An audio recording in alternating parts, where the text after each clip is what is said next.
Hello दोस्तों, welcome to my YouTube channel GS टेक्नोपीडिया।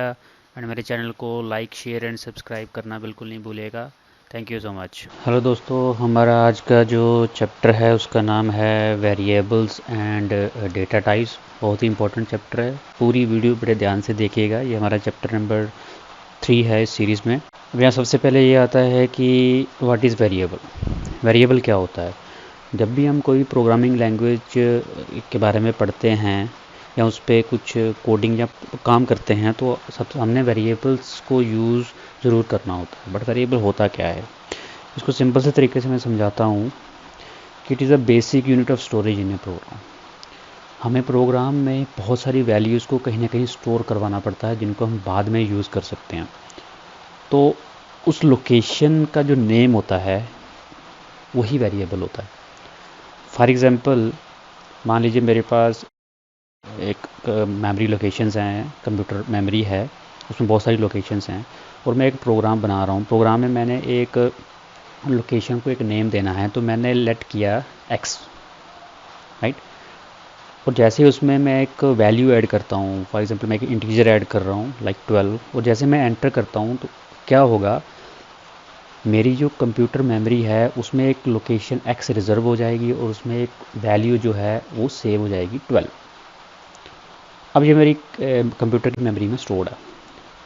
उसी programme में अगर मैं उस वैल्यू को वापस रिट्रीव करना चाहता हूँ कहीं पर भी उस प्रोग्राम के अंदर, तो मैं कमांड लगाऊंगा प्रिंट एक्स। तो बेसिकली मेरा जो पाइथन है वो इस प्रिंट फंक्शन के थ्रू मेरे उस मेमोरी से एक्स वेरिएबल को कॉल करेगा और वहाँ पे जो भी उसकी वैल्यू है उसको प्रिंट कर देगा, दैट इज़ 12, राइट। तो यही जो एक्स है that is known as variable. Next है कि वेरिएबल जो है पाइथन में स्टैटिकली टाइप्ड नहीं होते। स्टैटिकली टाइप्ड का मतलब क्या है, मैं फिर से अपनी अब एग्जांपल पे जाता हूँ। आप देख लीजिए कि मेरी मेमोरी में एक वैल्यू 12 जो है वो एक्स वेरिएबल में स्टोर्ड है। बट उसी प्रोग्राम में अगर मैं अगेन एक्स वेरिएबल लेता हूँ, सेम वेरिएबल लेता हूँ और उसमें अब मैं 15 स्टोर कर देता हूँ, और जैसे ही कि मैं एंटर करूँगा तो मेरी मेमोरी में 12 की जगह पर 15 स्टोर हो जाएगा। और जब मैं प्रिंट एक्स करूँगा तो अब मेरी वैल्यू आएगी 15, ना कि 12। कहने का मतलब ये है कि ये डायनामिकली टाइप्ड वेरिएबल होते हैं, यानी कि जब आपको कोई भी वेरिएबल प्रिंट करवाना है उस टाइम पे उस प्रोग्राम में जो भी वेरिएबल आपने सेव किया है वही प्रिंट में आएगा, वही आउटपुट में आएगा, वही कैलकुलेशन में यूज़ होगा, ना कि उससे पहले यूज़ हुआ सेम वेरिएबल, राइट। नेक्स्ट है कि we do not need a declare variable. Python में कोई भी वेरिएबल यूज़ करने से पहले हमें उसको डिक्लेयर करने की ज़रूरत नहीं है। इसके लिए हमें अपने आइडियल पे जाना पड़ेगा। जैसे कि मैं अपने आइडियल में आ चुका हूँ। अब यहाँ पे जैसे मैं एक्स में एक वैल्यू सेव कर रहा हूँ और जैसे मैं इसको प्रिंट करूँगा, आप देखेंगे कि मुझे आउटपुट 12 आ रहा है, राइट। अब यहाँ ये जो 12 है ये एक इंटीजर है, यानी कि मैं वेरिएबल को डिफ़ाइन करने के लिए मुझे ये नहीं बताना पड़ा कि ये इंटीजर है। पाइथन को पहले से ही पता है कि ये वेरिएबल ऑलरेडी इंटीजर है। वो मैं चेक भी कर सकता हूँ। किसी भी डेटा टाइप को पता करने के लिए मैं टाइप को यूज़ करूँगा, टाइप कमांड को, और अपने एक्स के जो मेरा उसका वैल्यू है यानी कि जो उसमें 12 है वो क्या है, किस तरह का डेटा टाइप है, तो आप देखेंगे मुझे कह रहा है कि दैट इज़ ए इंटीजर, यानी कि ये क्या है, ये एक इंटीजर है, राइट। यही अगर मैं x equals to inverted comma और वेलकम लिखता हूँ, राइट, तो अगर मैं इसका टाइप पता करना चाहता हूँ कि ये किस तरह का है, तो ये मुझे कह रहा है कि that is a string. str mean string. Python में जब भी हम कोई वेरिएबल डिफ़ाइन करते हैं उसको डिक्लेयर करने की ज़रूरत नहीं कि ये स्ट्रिंग है या ये इंटीजर है। पाइथन को ऑटोमेटिकली पता है कि आपकी ये वैल्यू इंटीजर है कि स्ट्रिंग है। वो उसको कैसे पहचानती है, अगर स्ट्रिंग को पहचानना होता है तो दैट इज़ इन्वर्टेड कॉमा। अब आप देखिए अगर मैं उसी इंटीजर को इन्वर्टेड कॉमा के बीच में लिख दूँ लाइक दिस, अब अगर मैं इसकी टाइप चेक करूँगा तो आप देखेंगे मुझे स्ट्रिंग बताएगा, क्योंकि इस वक्त 10 जो है वो इन्वर्टेड कॉमा के अंदर है तो इसलिए ये स्ट्रिंग बन गया। अगर 10 इन्वर्टेड कॉमा के बगैर होता तो वो स्ट्रिंग नहीं बनता।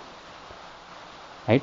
तो कहने का मतलब क्या है कि हमें वेरिएबल डिक्लेयर करने की ज़रूरत नहीं है, बाकी लैंग्वेज में इनको डिक्लेयर किया जाता है और फिर आगे की कोडिंग की जाती है। चलिए आगे चलते हैं।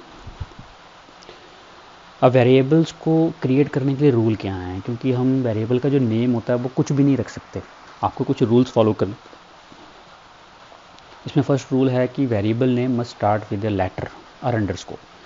अगर वेरिएबल को आपको कोई नेम देना है तो आपको कोई लेटर यूज़ करना पड़ेगा या अंडरस्कोर यूज़ करना पड़ेगा।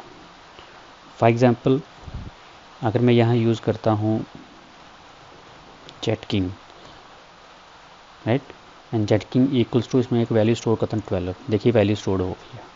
बट अगर मैं यहाँ यूज़ कर रहा हूँ 1 जेटकिंग, यानी कि मैंने पहले एक नंबर लगाया है और इसमें जब मैं वैल्यू स्टोर करता हूँ मुझे एरर आएगा, क्योंकि ये वेरिएबल का रूल नहीं है। आपके वेरिएबल का name must start with a letter. हाँ, अंडरस्कोर लगा सकते हैं हम, जैसे मैं अंडरस्कोर जेटकिंग करता हूँ तो इसमें अब मैं स्टोर कर सकता हूँ, कोई इशू नहीं आएगा, राइट। नेक्स्ट रूल है कि आपका वेरिएबल नंबर से स्टार्ट नहीं होना चाहिए, जैसे कि अभी मैंने बता दिया था कि किसी भी अगर नंबर से स्टार्ट करेंगे वेरिएबल तो भी एरर आएगा। Next, variable are case sensitive, यानी कि ये जो नेम एंड नेम ये तीनों डिफरेंट वेरिएबल्स हैं। लाइक अगर मैंने यहाँ नेम में वैल्यू लिखी है 12, कैपिटल NAME, इसमें रखी है 13 एंड ऑल और कैपिटल में 14, ये तीनों डिफरेंट वेरिएबल्स हैं। तो अगर मैं इनको कॉल करूँगा, मान लीजिए मैं capital N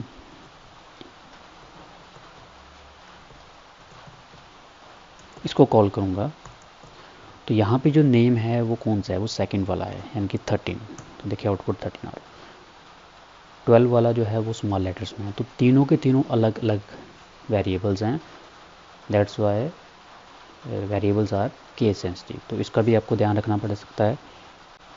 last rule is आप कभी भी रिजर्व कीवर्ड्स यूज़ नहीं करेंगे वेरिएबल का नेम रखने के लिए।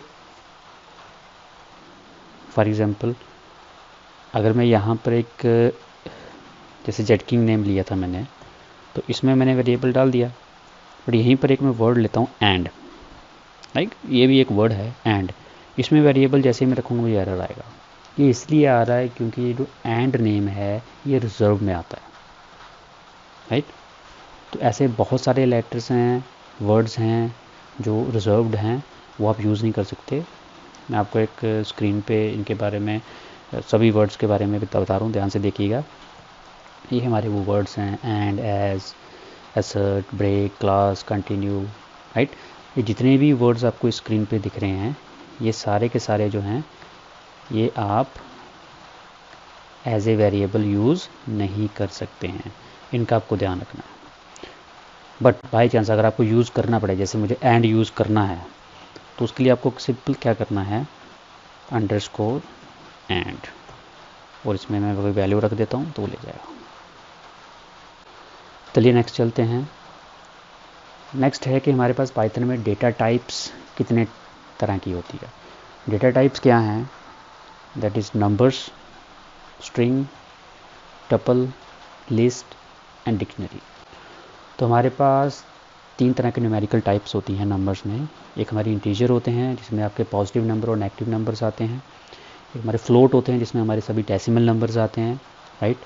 और कम्प्लेक्स नंबर होते हैं जिसमें like 2 + 5 Z kind of numbers आते हैं, जिसमें 2 हमारा रियल नंबर और J हमारा इमेजरी नंबर होता है। वैसे पाइथन में इनको यूज़ नहीं किया जाता है, बट मैं नंबर्स की टाइप बता रहा हूँ आपको। तो इसको हम अगर आइडल में जाके देखेंगे कुछ ऐसा रहेगा। तो हम थोड़ा इसको देख लेते हैं। For example x = 12। तो मैंने आपको एक कमांड बताई थी टाइप, जिससे हम पता लगा सकते हैं ये कौन सी डेटा टाइप है। देखिए ये इंटीजर है। अगर मैं यहीं पर कोई वैल्यू डेसिमल सिस्टम में रख लेता हूँ और फिर इसकी टाइप पता करता हूँ तो आप देखेंगे दैट इज़ फ्लोट। और अगर यहीं पर मैं कम्प्लेक्स नंबर डाल देता हूँ तो आप देखेंगे इसकी टाइप आपको कम्प्लेक्स दिखाई देगी। थोड़ा टाइपिंग एरर हो जाता है, लाइक दैट इज़ कम्प्लेक्स। तो ये हमारे 3 नंबर न्यूमेरिकल टाइप्स होते हैं, integer, float and complex. Next है हमारे स्ट्रिंग। तो स्ट्रिंग बेसिकली एक सेंटेंस, वर्ड, टेक्स्ट को यूज़ करने के लिए हम यूज़ करते हैं। अब यहाँ पर देखिए, यहाँ पे लिखा है your age is 13 year old, तो इसको मैंने डबल इन्वर्टेड कॉमा के अंदर रखा है, that means that is a string, right. इसको अगर प्रिंट करवाना होगा मुझे तो मैं सिंपल लिखूँगा print inverted comma your age is 13 years old, right, inverted comma close bracket बंद। आप देखिए प्रिंट आ गया। बट यहाँ पर जो एक तरीका है लिखने का कि इसको मैंने डबल इन्वर्टेड कॉमा के अंदर रखा है, तो यानी कि आपको डबल इन्वर्टेड कॉमा यूज़ करना पड़ेगा स्ट्रिंग को पास करने के लिए। बट अगर यही चीज़ मैं मल्टीपल लाइंस में करना चाहता हूँ, उसके लिए मुझे ट्रिपल इन्वर्टेड कॉमा यूज़ करना है, like this, your age is 13 year old. तो यहाँ पर 4 लाइन मैंने यूज़ की हैं। अब इसको कैसे देखेंगे, मान लीजिए ये मैं अगर डबल इन्वर्टेड कॉमा में ही इसको यूज़ करके देखता हूँ, तो मैंने लिखा योर, अब मैं नेक्स्ट लाइन में जैसे ही आऊँगा एरर आ जाएगा, प्रिंट, और यहाँ ट्रिपल इन्वर्टेड कॉमा, और मैं यहाँ लिखूँगा your enter age is 13 years old and again triple inverted comma बंद ब्रैकेट बंद। जब ऐसे इसको मैं आउटपुट लेके जाऊँ तो देखिए मुझे ऐसे आउटपुट आ रहा है, क्लियर, ठीक।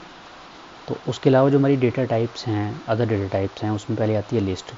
देखिए लिस्ट को समझने से पहले या बाकी डेटा टाइप्स को समझने से पहले आप इतना समझ लीजिए कि यहाँ हम एरेज़ की बात कर रहे हैं। अब ये एरेज़ क्या होता है, एरेज़ होता है कि अगर मुझे मल्टीपल वैल्यूज़ क्या करनी है, स्टोर करनी है, ठीक है। एक वेरिएबल है x, उसके अंदर मुझे अगर मल्टीपल वैल्यू स्टोर करनी है, जैसे 1 भी स्टोर करना है, फिर मुझे 2 भी स्टोर करना है, मुझे यहाँ पर a भी स्टोर करना है, राइट। तो मतलब अल्फ़ाबेट, वेरिएबल सब कुछ स्टोर करना चाहता हूँ, तो उसके लिए मुझे लिस्ट यूज़ करनी पड़ेगी, क्योंकि अगर मैं x में 1 स्टोर करता हूँ तो x में 2 स्टोर नहीं कर सकता, वो अलग वेरिएबल हो जाएगा, यानी कि वो वैल्यू चेंज हो जाएगी। तो मुझे एक ही वेरिएबल के अंदर मल्टीपल वैल्यू स्टोर करनी है, तो मुझे लिस्ट को यूज़ करना पड़ेगा।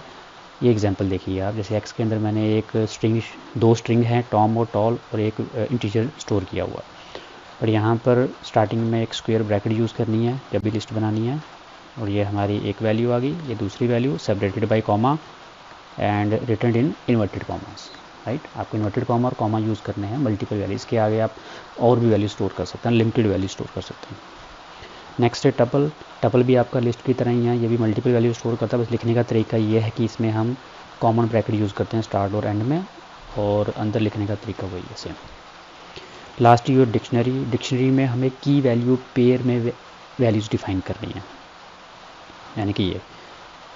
तो यहाँ पर सबसे पहले देखिए कि यहाँ पर हम करली ब्रैकेट यूज़ कर रहे हैं स्टार्ट और एंड में, और यहाँ पर देखिए ये वाला जो पूरा है ये एक पेयर है, तो ये सेकंड पेयर है, ये थर्ड पेयर है। अब पेयर क्या होता है, पेयर में एक की होती है और उसके आगे ये वैल्यू होती है, ऐसे ही यहाँ पर की है और ये वैल्यू है, ऐसे यहाँ की है और ये वैल्यू है। और की वैल्यू को हम पेयर कैसे बनाते हैं, बीच में सेमी कॉलन, कॉलन डाल के, ठीक है। तो इसमें कॉलन डाल के हम इनको आपस में क्या करवाते हैं, कंबाइन करवाते हैं। तो इन तीनों डेटा टाइप्स का हम आगे अच्छे से यूज़ करेंगे, और आने वाले चैप्टर्स में आपको देखने को मिलेगा। तो होप आपको ये वीडियो अच्छी लगी होगी। प्लीज़ मेरे चैनल को लाइक, शेयर एंड सब्सक्राइब जरूर कीजिएगा, and I will get back to you soon. Thank you.